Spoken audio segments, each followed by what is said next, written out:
Soyez les bienvenus sur la chaîne et recevez les bénédictions de protection, de prospérité, de santé et les grâces de Dieu, Père Tout-Puissant. Restez avec nous jusqu'à la fin des prières pour recevoir pleinement les effluves bénéfiques. Nous prions pour vous et pour le monde entier. Amen. Bienvenue sur la chaîne. Recevez les bénédictions de protection, de prospérité, de santé et les grâces du Dieu Tout-Puissant. Restez avec nous jusqu'à la fin des prières pour recevoir pleinement ces effluves bénéfiques. Nous prions pour vous et pour le monde. Amen. Aujourd'hui, 29 janvier, c'est une grande joie de partager avec vous la célébration liturgique de saint Thomas Becket. Cette figure historique et religieuse a laissé un héritage qui transcende les siècles, inspirant beaucoup par sa foi et son courage. Saint Thomas Becket est né à Londres le 21 décembre 1118. Son père était d'origine normande. Dès son jeune âge, Thomas a grandi dans l'entourage de la cour anglaise, où il s'est rapproché de l'héritier du trône, le prince Henri. Cette proximité a donné lieu à une amitié forte et durable, marquée par une confiance et une camaraderie mutuelle. Thomas était connu pour son esprit aventureux, sa passion pour la chasse et son goût pour les défis périlleux. Ensemble, lui et Henri ont partagé de nombreuses expériences de jeunesse. Lorsqu'Henri est monté sur le trône sous le nom de roi Henri II, leur amitié s'est poursuivie, et grâce à la confiance et la proximité entre eux, le roi a nommé Thomas chancelier du royaume. Cependant, au fil du temps, quelque chose a commencé à changer dans le cœur de Thomas. Il ressentait un appel plus profond à la vie religieuse et a commencé à se consacrer à l'étude de la doctrine chrétienne. Pendant cette période, Thomas s'est rapproché de l'archevêque Théobald de Cantorbéry, qui est devenu son mentor et guide spirituel.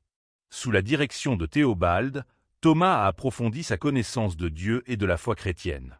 Le tournant est survenu lorsque Thomas a décidé de quitter son poste de chancelier pour se consacrer entièrement à la vie religieuse.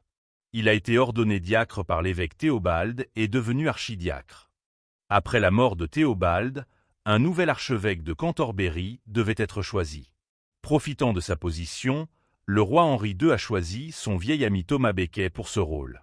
Avant de prendre ses fonctions, Thomas a été ordonné prêtre, et le lendemain, il a été consacré archevêque de Cantorbéry en 1162.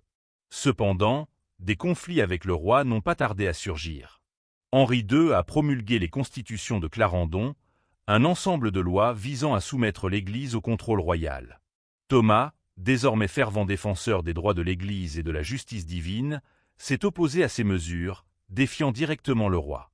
L'amitié entre eux s'est rapidement transformée en conflit. Persécuté par Henri II, Thomas a été contraint de fuir en France, où il a passé plusieurs années en exil. Pendant ce temps, son influence spirituelle et morale a continué de croître. Avec le soutien du pape Alexandre III, un accord de paix a été conclu, permettant à Thomas de retourner dans son diocèse en Angleterre. Son retour a été célébré par le peuple, qui l'a acclamé comme un véritable pasteur et défenseur de la justice. Cependant, Thomas savait que la paix était fragile. Conscient des dangers qui l'entouraient, il déclara « Je suis revenu pour mourir parmi vous ». Sa première action fut de destituer les évêques qui avaient cédé à la volonté d'Henri II, ravivant rapidement le conflit avec le roi. Furieux, Henri II aurait exprimé son désir de se débarrasser de Thomas, ce qui fut interprété comme un ordre voilé.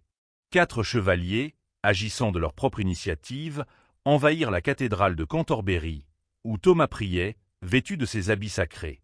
Sans opposer de résistance, Thomas fut brutalement assassiné le 29 décembre 1170. Sa mort provoqua une grande émotion dans l'Europe chrétienne, et il fut rapidement reconnu comme martyr de l'Église. Seulement 3 ans après son martyre, il fut canonisé par le pape Alexandre III. Sa fête est célébrée à l'anniversaire de sa mort, le 29 décembre. Saint Thomas Becket est encore aujourd'hui rappelé pour son courage et sa fidélité inébranlable à la justice et à la vérité de Jésus-Christ. Que son histoire de foi et de dévouement nous inspire tous à défendre fermement nos principes et la justice divine. Saint Thomas Becket, priez pour nous. Un grand merci à tous ceux qui prient avec nous.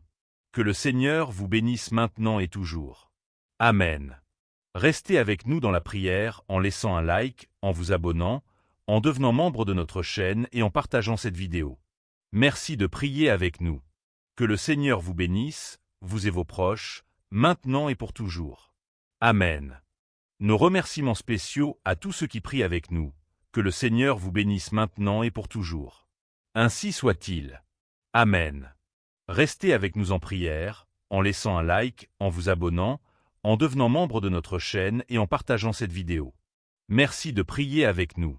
Que le Seigneur bénisse vous et vos proches, maintenant et pour toujours. Amen.